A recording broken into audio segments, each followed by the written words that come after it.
waxaan fiiriyaa ubaxa waxaan moday inuu yahay shayga ugu quruxda badan ee aan weligay arko balse adiga ayaa ka qurux badan waxaad ii tahay ilays ii baxay waxaa sidoo kale ii tahay jacayl aan marnaba laabteeda ka dhammaan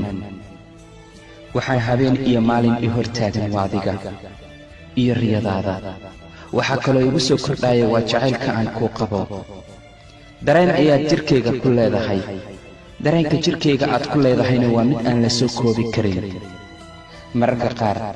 waxaan niyadda ku dhistaa in aan maalin ku heli doono oo aan farxad ku wada noolaan doonno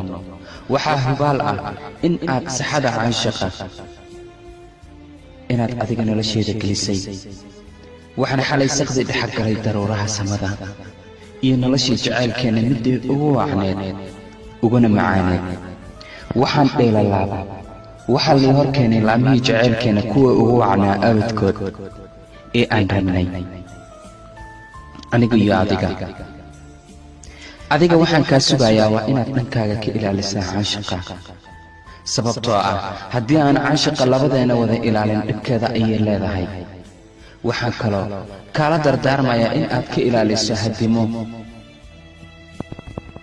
waan kugu kalsoonahay weliba guushiisa sidooda wada jir ah ayaan u gaari doonnaa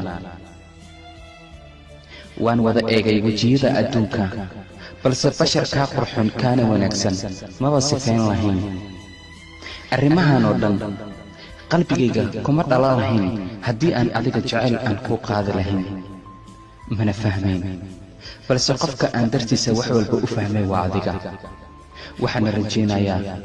in nolosheenna ay ku dhammaato farxad aniga iyo adiga ayaha kolka aan ku saaro dhadhanka noloshaan helaaye naftani kugu dhaadanaysa dhunko adiguna ilaasho ayaha kolka aan ku saaro dhadhanka noloshaan helaaye naftani kugu dhaadanaysa dhunko adiguna ilaasho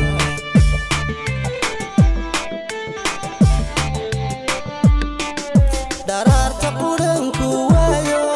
xaqiiq waan dhimashanole dhawaqaagii codkaaga dibadi dhinacayga joogo daraarta quranku waayo xaqiiq waan dhimashanole dhawaqaagii codkaaga dibadi dhinacayga joogo daraarta quranku waayo xaqiiq waan dhimashanole dhawaqaagii codkaaga dibadi dhinacayga joogo